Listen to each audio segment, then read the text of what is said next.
Hola, buenos días, ¿cómo están? Voy a plantearles una pregunta para que a partir de esa pregunta hagamos unas reflexiones juntos.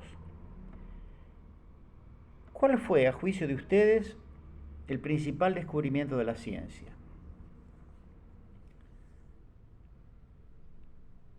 Esta pregunta se la hace un pensador, Yuval Noah Harari, tal vez lo conozcan, autor de muchos libros, Sapiens, de animales a dioses, es uno de los más conocidos, y se hace la pregunta, la voy a formular de nuevo, ¿cuál fue el descubrimiento más importante de la ciencia?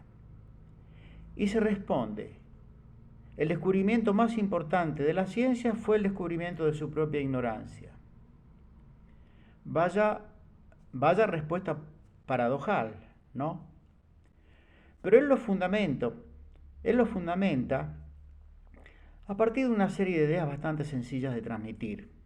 Si no hay conocimiento de mi propia ignorancia, yo no empiezo a hacerme las preguntas pertinentes para descubrir respuestas nuevas.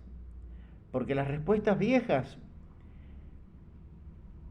son las que en realidad fundamentaron mi ignorancia, ¿no es cierto? La ignorancia consiste en haber adherido a respuestas viejas, respuestas de otros, y que descubrimos que no corresponden con la realidad que vemos todos los días. Eso sucedió en la humanidad. Tal vez el primero que se planteó una respuesta por el estilo fue Sócrates cuando dijo solo sé que no sé nada. Y bueno, sabemos hasta dónde el pensamiento de este filósofo griego llegó hasta nuestros días. Por algo será que llegó, porque justamente a partir del conocimiento de su propia ignorancia pudo pensar sobre la realidad y tirar ideas nuevas, ideas muchas de las cuales todavía seguimos discutiendo hoy en día. El conocimiento de la propia ignorancia entonces es el punto de partida de la ciencia. Y eso sucedió en el mundo occidental a partir de la invención de la imprenta por parte de Gutenberg. Entonces el conocimiento y la lectura de los libros sagrados que estaban en manos de los clérigos, lo cual implicaba un enorme poder, empezó a masificarse y la gente empezó a intentar aprender a leer y bueno, y a leer y a enterarse de lo que decían los libros sagrados. Y entonces empezó a hacerse preguntas. Y hubo preguntones que se hicieron famosos porque la profundidad de sus preguntas fue realmente muy importante. Estoy pensando en Copérnico, en Kepler, por supuesto en Galileo. Y entonces allí nació la ciencia, a partir de la percepción de la propia ignorancia. Ese tema de guiarse por ideas que no han sido pasadas por el tamiz de la duda, que no han partido de la percepción de la propia ignorancia,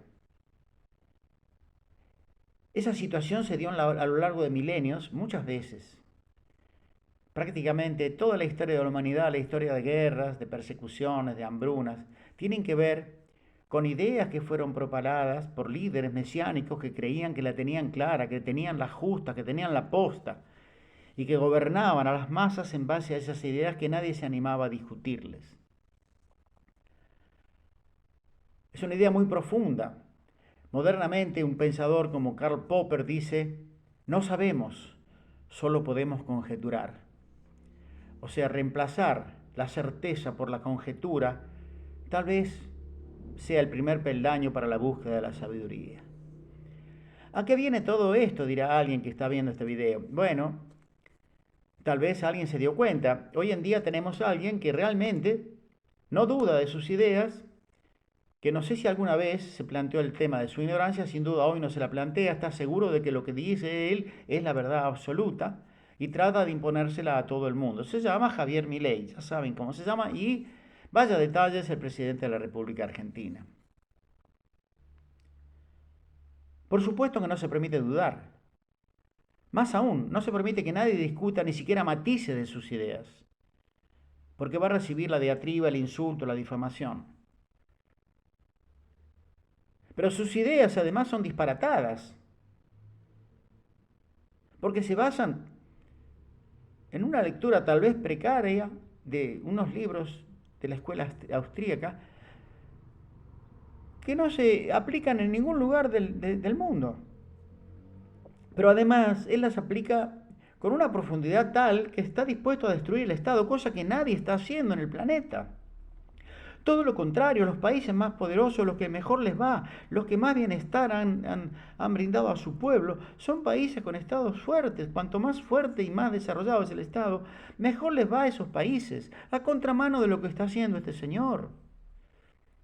Pero además, él pretende ser inspirado por Dios, por un Dios, sin duda no un Dios misericordioso, porque sus acciones llevan miseria, llevan hambre, llevan muerte, llevan enfermos que no reciben remedios, chicos que no les dan alimentos, que ya están comprados y que se están venciendo en depósitos. Eso está haciendo este señor. Ideas disparatadas que no se aplican en ningún lado y a su vez acciones que se inspiran en una deidad cruel, vengativa, rencorosa. Incluso el Dios del Antiguo Testamento se queda corto en relación a esta especie de Dios que inspira a un señor como Milei. Estamos en las peores manos posibles, personas que me escuchan. Y aún no se le ocurre de qué manera este señor podría cambiar su política. Porque normalmente los que no se hacen preguntas, los que creen que la tienen clara, son los que no cambian.